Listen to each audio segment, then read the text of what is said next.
पृथ्वी की इकलौती जगह जहां महादेव ओंकार स्वरूप में प्रकट हुए थे। नमस्कार, मैं हूं श्वेता सिंह और हम इस समय ओंकारेश्वर में मौजूद हैं। ये जगह अपने आप में अद्वितीय है और यहां पर हम आपको कुछ ऐसी तस्वीरें आज दिखाने वाले हैं जो निर्माण के बाद ये पूरा जो क्षेत्र है वो बदलने वाला है। अभी तक आपने अलग अलग हिस्सों में अलग अलग मंदिरों के कॉरिडोर देखे होंगे। यहां पर क्या हो रहा है, मध्य प्रदेश के ओंकारेश्वर के इर्द गिर्द कैसी छटा बिखरेगी, एक नजर उस पर डालते हैं।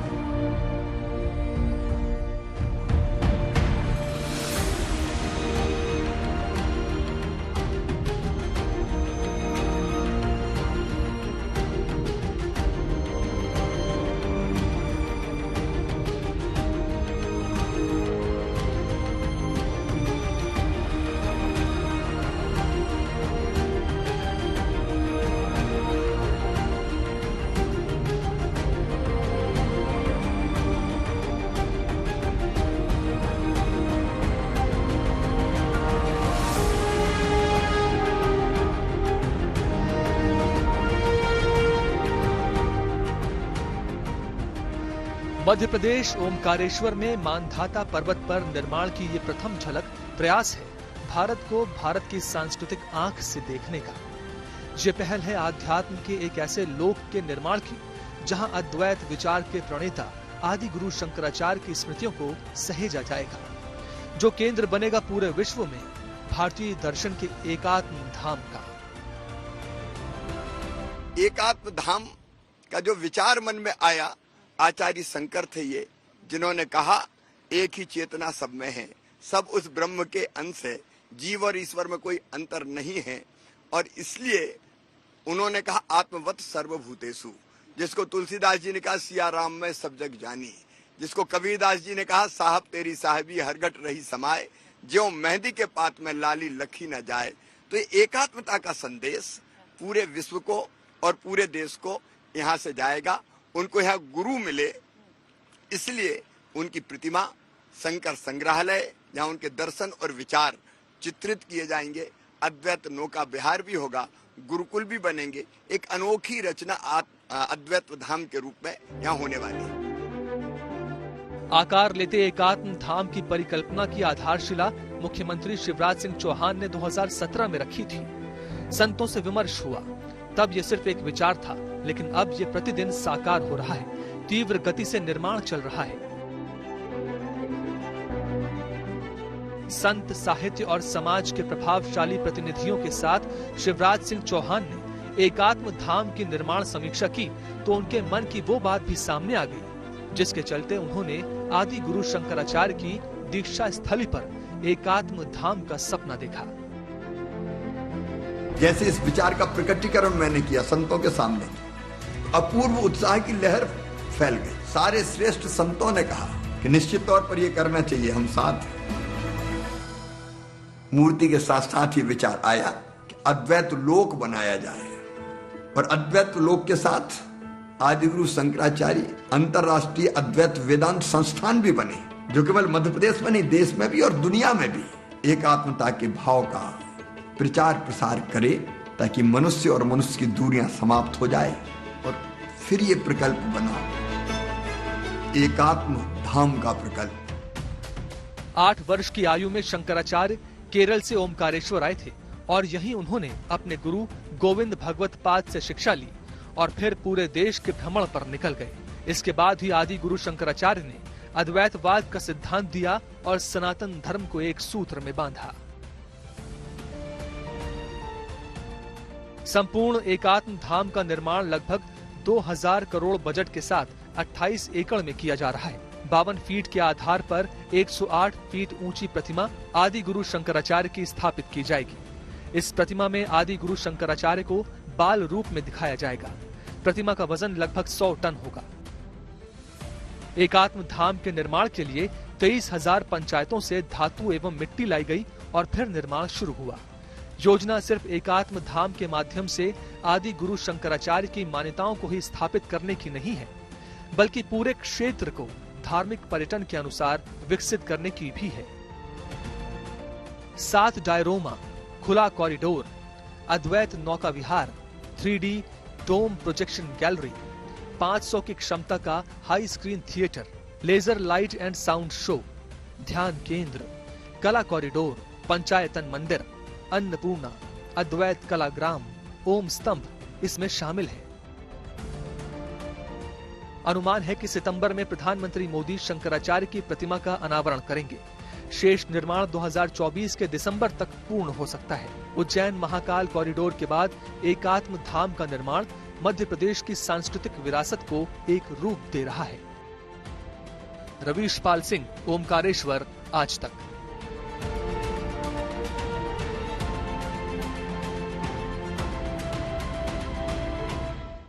मध्य प्रदेश में हर एक जगह अगर हम देखें तो अद्भुत ही नजर आती है, लेकिन जिस जगह पर हम हैं इस समय वो अलौकिक है और थोड़ी सी और अकल्पनीय बनने वाली है। शिवराज सिंह चौहान हमारे साथ हैं और अगर मैं कहूं कि आपकी आस्था पर तैरते हुए हम आगे जा रहे हैं क्योंकि मां नर्मदा की गोद में है तो गलत नहीं होगा। सबसे पहले नर्मदा मैया की जय। इन्हीं की कृपा है जो मध्य प्रदेश फल फूल रहा है। सिंचाई का पानी, पीने का पानी और बिजली का इंतजाम सब नर्मदा मैया की पानी से हम कर रहे हैं। और आज हमारा सौभाग्य है कि आप यहाँ आए और नर्मदा जी की लहरों पे हम लोग चल रहे हैं। उन्हीं की कृपा से मध्य प्रदेश भी चल रहा है। शिवराज जी, इसके किनारे किनारे ही वो नया साम्राज्य होने वाला है, महादेव का, आस्था का साम्राज्य जो यहाँ पर रहेगा। अगर आप समझा सके कि जो लोग सोच रहे हो कि हम भी आए ओंकारेश्वर के दर्शन के लिए, तो साथ में वो क्या कर पाएंगे यहाँ? ओंकारेश्वर 12 ज्योतिर्लिंगों में से एक है, श्रद्धा और आस्था का केंद्र है। लेकिन आदिगुरु शंकराचार्य जी भगवान, जिन्होंने भारत को सांस्कृतिक रूप से एक रखा, अगर आचार्य शंकर ना होते तो भारत का ये स्वरूप भी ना होता। भगवान श्री राम ने उत्तर से दक्षिण भारत को जोड़ा, भगवान श्री कृष्ण ने पूरब से पश्चिम भारत को जोड़ा, लेकिन आदिगुरु शंकराचार्य जी महाराज ने तो पूरब, पश्चिम, उत्तर, दक्षिण चारों दिशाओं से भारत को जोड़ने का काम किया है। और उनको गुरु मिले यहाँ ओंकारेश्वर में, और इसलिए यहाँ एकात्म धाम बनने वाला है। एकात्म धाम का जो विचार मन में आया, आचार्य शंकर थे ये, जिन्होंने कहा एक ही चेतना सब में है, सब उस ब्रह्म के अंश है, जीव और ईश्वर में कोई अंतर नहीं है। और इसलिए उन्होंने कहा आत्मवत सर्वभूतेषु, जिसको तुलसीदास जी ने कहा सिया राम में सब जग जानी, जिसको कबीरदास जी ने कहा साहब तेरी साहिबी हरगट रही समाए, ज्यों मेहंदी के पात में लाली लखी न जाए। तो ये एकात्मता का संदेश पूरे विश्व को और पूरे देश को यहाँ से जाएगा। उनको यहाँ गुरु मिले, इसलिए उनकी प्रतिमा, शंकर संग्रहालय, जहाँ उनके दर्शन और विचार चित्रित किए जाएंगे, अद्वैत नौका विहार भी होगा, गुरुकुल भी बनेंगे। एक अनोखी रचना अद्वैत धाम के रूप में यहाँ होने वाली है। तो लंबी यात्रा करके आए, उनसे ये नहीं पूछा कि किस हाल में हो, पूछा तुम कौन। तो जो यहाँ पर आएगा पर्यटक, और शिवराज सिंह चौहान जब स्वयं यहाँ पर आते हैं तो तुम कौन का अर्थ पाते हैं? अहम ब्रह्मास्मि सो अहम, मैं वही हूँ। सचमुच में जो भारतीय दर्शन है वो अद्भुत है। हमारा ज्ञात इतिहास ही हजारों साल पुराना है।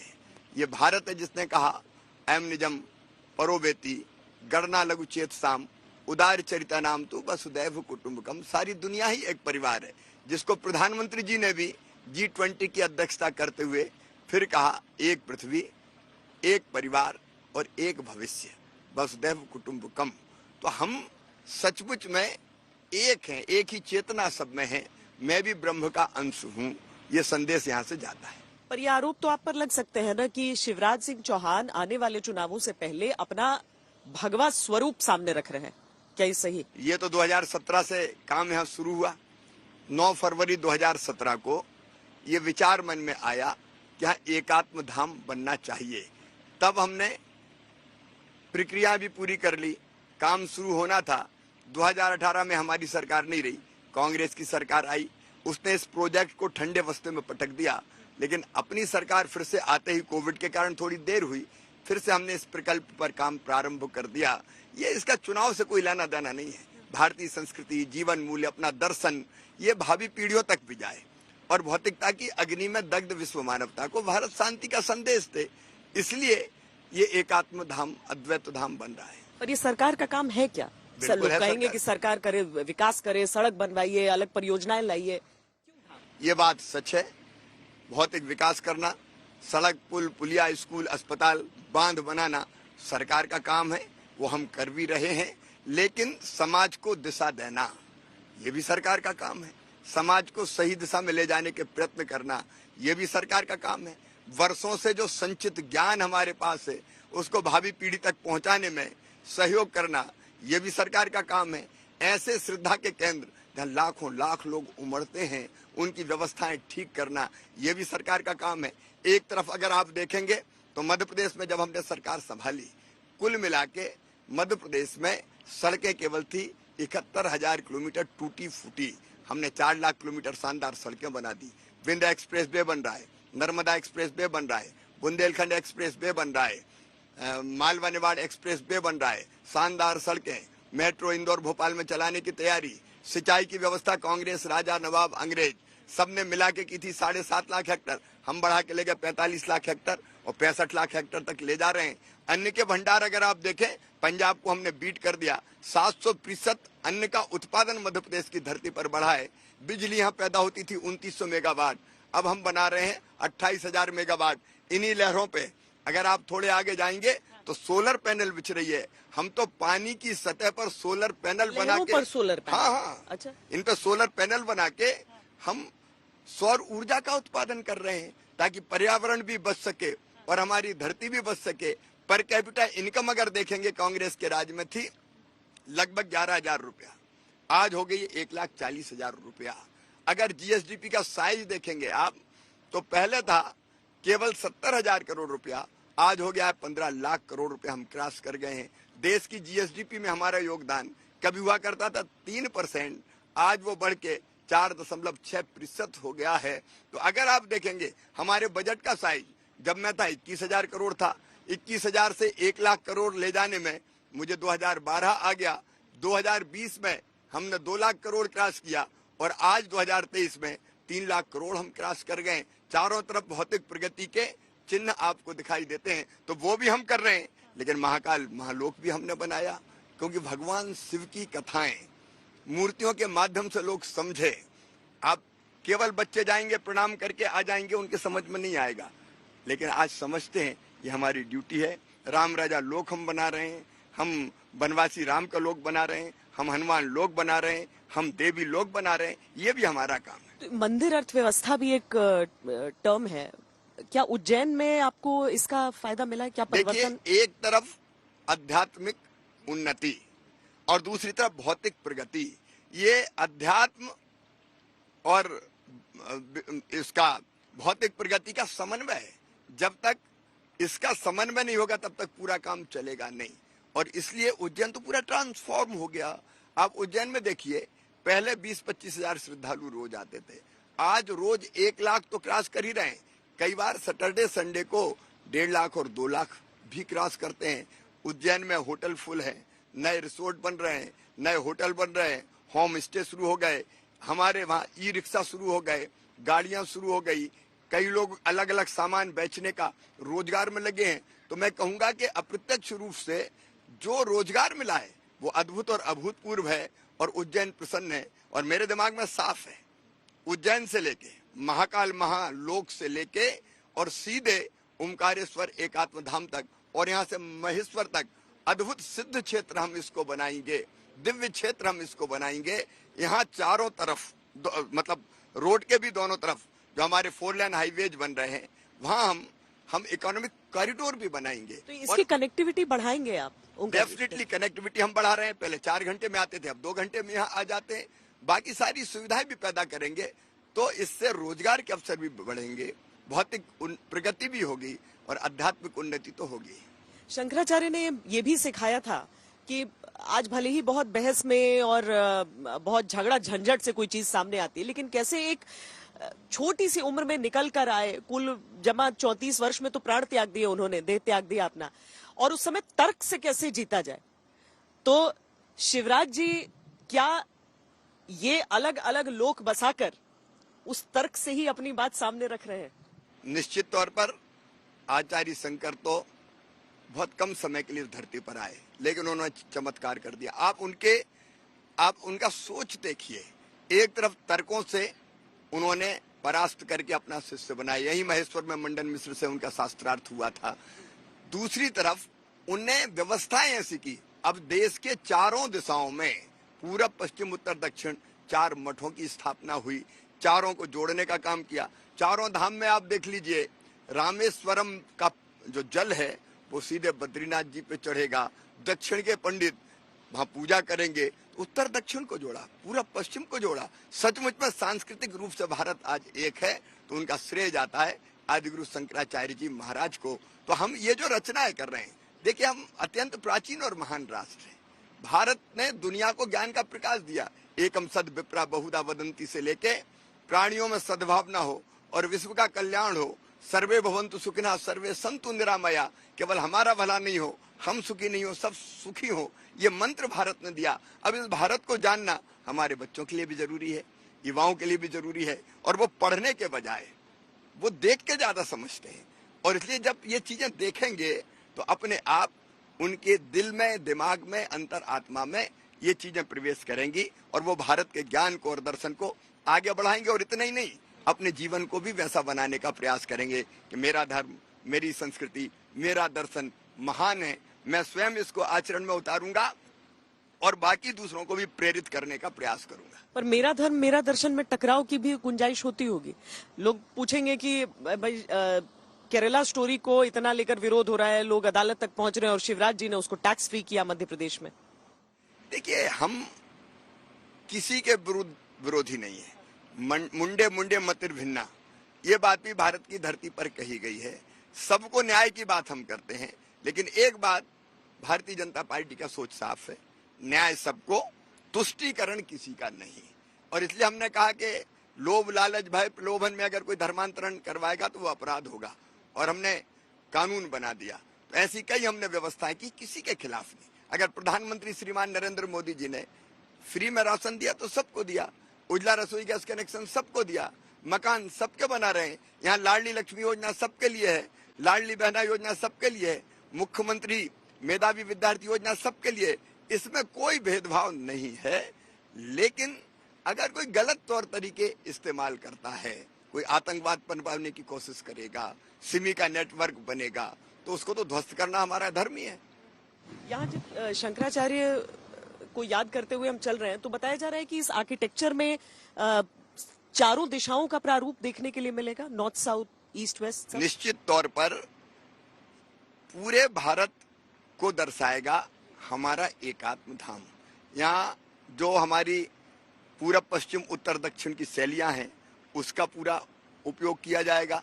आपको आश्चर्य होगा जान के कि इस प्रोजेक्ट में जो टीम शंकर लगी है, अलग अलग इंजन टीम शंकर जी, चाहे वो हमारे प्रोजेक्ट को डिजाइन करने वाले हों, इंजीनियर्स हों, अलग अलग और हमारे काम करने वाले साथी हों, वो सब पूरे भारत से, एक दिशा से नहीं है, पूरे भारत से, और हर शैली को यहाँ दर्शाने का प्रयास होगा। ये भी भारत की एकात्मता का प्रतीक होगा। 108 फीट की मूर्ति बनेगी।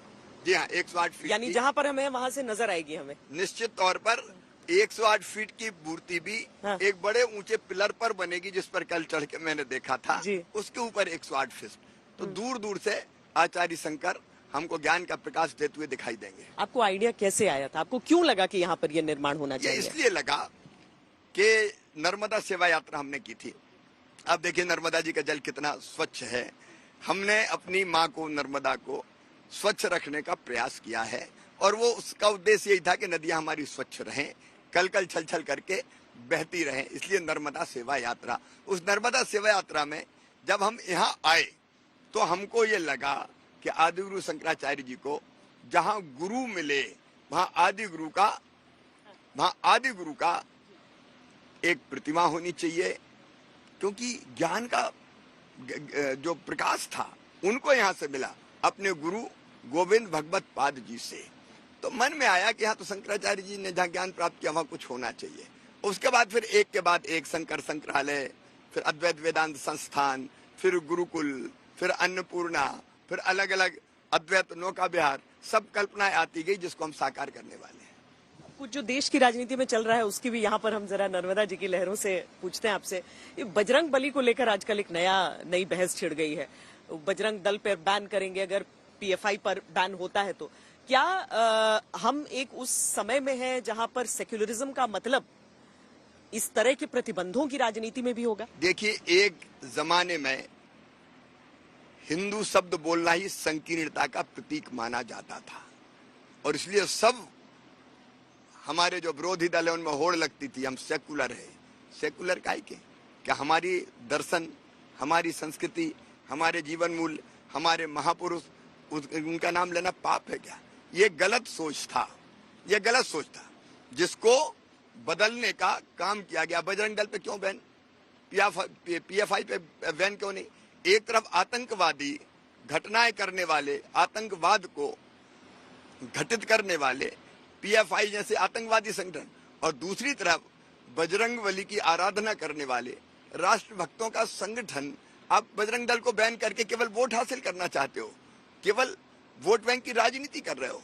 इस देश में क्या बजरंग बली का नाम लेना पाप है क्या? करोड़ों करोड़ लोग बजरंग बली जी के भक्त हैं और उनसे शक्ति प्राप्त करते हैं। इस तरह की बात केवल वोट बैंक की राजनीति है जो हम कभी नहीं होने देंगे। क्या शिवराज जी आप स्वयं को भी बदलता हुआ देखते हैं? क्योंकि मैं इसलिए पूछ रही हूँ क्योंकि एक समय मुझे भी याद आता है जब एक सर्व स्वीकार्य नेता हर संप्रदाय का माना गया शिवराज सिंह चौहान का। आपको लग रहा है वो परिवर्तित हो रहा है या आपको लग रहा है अभी भी? नहीं, कोई सवाल ही पैदा नहीं होता। सबका कल्याण ये हमारा लक्ष्य है भारतीय जनता पार्टी की सरकार का। लेकिन जो गलत करेंगे, हम आतंकवादी का समर्थन कैसे कर सकते हैं बताइए? जो गलत गतिविधियां करें उनका समर्थन कैसे कर सकते हैं? लव जिहाद का समर्थन मैं कैसे करूंगा? इसके पीछे सांप्रदायिकता नहीं है। नहीं, इसके पीछे सांप्रदायिकता नहीं है, ठोस तर्क है। अगर बेटी को बहका फुसला के आप अपने जाल में फंसाते हैं, शादी करते हैं और उसकी जिंदगी नारकी बना देते हैं, तो आपने तो उसकी जिंदगी तबाह और बर्बाद कर दी। कितनी घटनाएं ऐसी हो रही है। जब वो घटनाएं देखते हैं तो मन में आता है कि इसके खिलाफ हमको कदम उठाने चाहिए। ये किसी के खिलाफ विद्वेष नहीं है, लेकिन हम जो देख रहे हैं घटित होते हुए, वो सचमुच में ऐसा है जो बेटियों की जिंदगी तबाह करने के साथ साथ धर्मांतरण के कुचक्र को भी सामने लाता है और आतंकवाद के डिजाइन को भी सामने लाता है। इसका तो हमें विरोध करना पड़ेगा। मध्य प्रदेश में टूरिज्म को लेके हमेशा से कहा गया कि भाई एमपी में बहुत कुछ खास है, आइए। लेकिन आप क्या एक सोच के तहत ये कर रहे हैं? क्योंकि देखिए पूरा जो पर्यटन से जुड़ा हुआ, जो वन्य जीवों से जुड़ा हुआ, वो सैंक्चुरीज हो गई, चीता आ गए भारत और 4 नन्हे नन्हे शावक भी सबको देखने के लिए मिले। एक तरफ वो चीजें हैं, दूसरी तरफ आपका कॉरिडोर का प्लान जिसमें आप कहते हैं देवी लोक का भी निर्माण आप करने वाले हैं अभी आगे। देखिए, मध्य प्रदेश सचमुच में अद्भुत है, प्राकृतिक सौंदर्य से भरा हुआ है। आप देखेंगे हमारी वाटर बॉडीज को, तो ये ओमकारेश्वर डैम है, पास में इंदिरा सागर डैम है, गांधी सागर बांध है, बरगी बांध है, बाणसागर बांध है। अनेकों जल संरचनाएं ऐसी है जो जल पर्यटन के लिए बहुत उपयुक्त है और लाखों लोग यहाँ आते हैं। अलग अलग हमने चीजें क्रिएट की, जैसे ये टापू सैलानी हमने डेवलप किया, हनुमंतिया हमने डेवलप किया, अलग अलग जगह कई। तो यहाँ वाटर टूरिज्म का सवाल हो, यहाँ अगर आप देखेंगे तो पुरातत्व की दृष्टि से हम 3 तो हमारे यहाँ वर्ल्ड हेरिटेज है, सांची है, भीमबेटका है, खजुराहो है। वहाँ भी व्यवस्थाएं ठीक करके हम पर्यटकों को आने का निमंत्रण और आमंत्रण देते हैं। वाइल्ड लाइफ टूरिज्म का तो मध्य प्रदेश कोई मुकाबला मध्य प्रदेश का नहीं कर सकता। आप देखेंगे यहाँ टाइगर है, यहाँ चीता है, अब यहाँ बल्चर है, यहाँ घड़ियाल है, यहाँ लेपर्ड है। हर तरह के जीव जंतु आपको यहाँ मिलेंगे जिनको भी हम सद्भाव की दृष्टि से देखते हैं। आप रिलीजियस टूरिज्म की दृष्टि से देखें तो स्थान बिखरे पड़े हैं जिनको हम डेवलप करने की कोशिश कर रहे हैं। तो अद्भुत है मध्य प्रदेश टूरिज्म की दृष्टि से, और यहाँ टूरिज्म लगातार बढ़ रहा है। अब चुनाव के लिहाज से भी मैं समझना चाहती हूँ, इसी साल चुनाव है मध्य प्रदेश में। पिछले बार के नतीजे हमने देखे कि भले आपको वोट ज्यादा मिल गए लेकिन सरकार बन नहीं पाई थी। बीच में जब बनी, आपको लगता है आपके विरोधी टूट चुके हैं? मतलब तोड़ने की कोशिश तो ऑपरेशन लोटस नाम दे दिया गया था उसको, इसीलिए मैं पूछ रही हूँ क्या टूट चुके हैं? देखिए, लोग काम चाहते हैं। आज ये गर्व है कहते हुए कि माननीय प्रधानमंत्री नरेंद्र मोदी जी के नेतृत्व में एक गौरवशाली, वैभवशाली, संपन्न, समृद्ध और शक्तिशाली भारत का निर्माण हो रहा है। अब वैक्सीन लग जाना इतने लोगों को, यही बड़ी घटना है बदलते हुए भारत की। आप देखेंगे कि यूक्रेन और रूस के युद्ध के बीच से अपने बच्चों को निकाल लाना, ये बड़ी घटना है। तो लोगों के मन में आनंद है और इसके साथ साथ ऐसे नेतृत्व के लिए, प्रधानमंत्री जी के लिए गर्व भी है। आप विकास के काम अगर देखेंगे यहाँ, तो मैं गिनाऊंगा तो घंटों लग जाएंगे। केंद्र सरकार भी कर रही है और राज्य सरकार भी डबल इंजन की सरकार काम कर रही है, तो यहाँ उसका भी बहुत असर है। और जनता भारतीय जनता पार्टी से, प्रधानमंत्री जी को वो आस्था की नजरों से देखती है और इन सब कामों से प्रदेश की जुड़ी हुई है। और इसलिए पूरी तरह से मैं विश्वास के साथ कह सकता हूँ कि फिर भारी बहुमत के साथ भारतीय जनता पार्टी जीत के आएगी, ताकि इन कामों को आगे बढ़ा सके। एजेंडा थोड़ा सा सेट भी है ना, गृह मंत्री कह देते हैं कि यूनिफॉर्म सिविल कोड तो आकर रहेगा 24 से पहले। देखिए, जो चीजें कभी असंभव मानी जाती थी, धारा 370 लोग ये संभव लग रहा है आपको? सब संभव है, क्यों नहीं होना चाहिए? हो जाएगा भारत जैसे देश में संभव। मोदी है तो मुमकिन है। इतना विरोध होगा हर तरफ से? नहीं, कोई सवाल ही नहीं। कॉमन सिविल कोड में आपत्ति क्या हो सकती है भाई? एक देश के नागरिक, एक कानून होना चाहिए। ये तो तर्कपूर्ण है। कोई दिक्कत नहीं है? नहीं, कोई दिक्कत नहीं, मुझे नहीं लगता कोई दिक्कत होगी। धारा 370 के समय भी लोग यही कहते थे। चलिए, हम अपने इस साक्षात्कार का अंत करें। उससे पहले मैं समझना चाहती हूं आपसे, एक मुख्यमंत्री जो एक गाइड बनकर लोगों को कहता है, आप तो अलग अलग किरदार में आ जाते हैं ना, अलग अलग अवतार में आते हैं, तो अगर वो गाइड बनकर कहता है कि इस क्षेत्र में आइए, तो उन्हें कौन सी अनुभूति ऐसे होने वाली है? क्या चीजें यहाँ पर, क्या ये बोट्स जो होंगी वो आम लोगों के लिए भी उपलब्ध होंगी कि वो आ सके आगे थोड़ा? बिल्कुल आम लोगों के लिए उपलब्ध होगी, सैलानियों के लिए उपलब्ध होगी। ये खुला हुआ है सैलानियों के लिए। लोग यहाँ आते, ये ऑक्यूपेंसी इसकी 100% रहती है लगभग। गर्मी के दिनों में थोड़ा सा जरूर कम होता है क्योंकि धूप यहाँ तेज होती है, लेकिन सर्दी बरसात में तो यहाँ स्थान नहीं मिलते। तो एक तो मध्य प्रदेश में आए महाकाल महाराज के दर्शन करने, ओंकारेश्वर महाराज के दर्शन, भगवान शिव की लीलाएं यहाँ पूरे मध्य प्रदेश में बिखरी पड़ी है। कहीं भी आप चले जाएं भगवान भोलेनाथ दिखाई देते हैं। यहाँ भगवान राम गवन पथ बन रहा है, भगवान राम, मतलब सारे देवी देवता है हमारे। तो रिलीजियस टूरिज्म केवल टूरिज्म नहीं है, वो स्वयं को जानने का भी एक तरीका है। खुद को जानिए, इसलिए आइए मध्य प्रदेश। लेकिन केवल टूरिज्म की बात, मैं धार्मिक स्थलों की बात नहीं कर रहा। अब इन लहरों पे, अभी तो हम दोपहर में बैठे हैं लगभग 12:15 साढ़े 12 बजे। आप शाम के समय आइए, कितना आनंद देती है लहरें। पूर्णिमा का चांद जब अपनी चांदनी से आलोकित करता है पूरे विश्व को, तब यहाँ चांद की छटा अद्भुत दिखाई देती है। यहाँ का सौंदर्य अद्भुत होता है और इसलिए मध्य प्रदेश आए तो लहरों से अटखेलियां करने के लिए भी वो आए। मध्य प्रदेश आए तो स्कूबा डाइविंग का भी अनुभव लें। यही मंदिर डूबा हुआ है, एक डैम बनने के बाद वहां जाके वो दिखाया जाता है। अगर मध्य प्रदेश आए तो टाइगर से हैंडशेक करने का मौका भी मिल सकता है। कई बार आमना सामना हो जाता है। राजधानी भोपाल में टाइगर गरज रहे हैं, तो आप ऐसा नहीं कि उनके दर्शन नहीं होंगे। तो सब कुछ अद्भुत और अनोखा है मध्य प्रदेश में। और ये सब, लेकिन मध्य प्रदेश आए हाँ। तो स्वच्छता देखने भी आए। हमारा इंदौर, हमारा भोपाल, आप देखिए स्वच्छता के मामले में मध्य प्रदेश नंबर 1 है। पर ये सब जो अलग अलग आपके कॉरिडोर्स का लक्ष्य है, वो तो इन चुनावों के आगे का लक्ष्य है। मतलब ये आपका कॉन्फिडेंस दिखा रहा है कि मैं जीत कर लौट रहा हूँ? इनका चुनाव से कोई लेना देना नहीं है, ये तो निरंतर जारी रहने वाले काम है। तो ये लगातार जारी रहेंगे। एक तरफ हम भौतिक प्रगति की भी पराकाष्ठा करेंगे और दूसरी तरफ यहाँ हम मानसिक संतोष भी मिले, शरीर का सुख भी मिले, मन बुद्धि और आत्मा का भी आनंद मिले, उसके भी हम प्रयास करेंगे। पर कॉन्फिडेंस है पूरी तरह से। भारतीय जनता पार्टी की सरकार फिर आ रही। बहुत बहुत धन्यवाद शिवराज जी हमसे बातचीत करने आपको के भी लिए। श्वेता जी यहाँ आने के लिए भी बहुत बहुत धन्यवाद और इंटरव्यू के लिए भी धन्यवाद। तो ये नर्मदा जी की लहरें, जहां पर स्वच्छता के लिए भी काम हुआ है और आप आसपास जो जंगल देखते हैं, सतपुड़ा रेंज ही होगा शिवराज जी, जो हाँ, ये सतपुड़ा विंध्याचल की रेंज, जिसका बचपन से हम लोग कविताएं पढ़ते रहे हैं, सतपुड़ा के घने जंगल। तो ये हर तरफ एक कविता सी आपको नजर आएगी और उसके बीच एक अलौकिक देवलोक के निर्माण की जो यहाँ पे शुरुआत हो रही है और साथ में आदिगुरु शंकराचार्य का जीवन दर्शन भी। कैमरा पर्सन सैयद मोहसिन के साथ श्वेता सिंह, ओंकारेश्वर आज तक।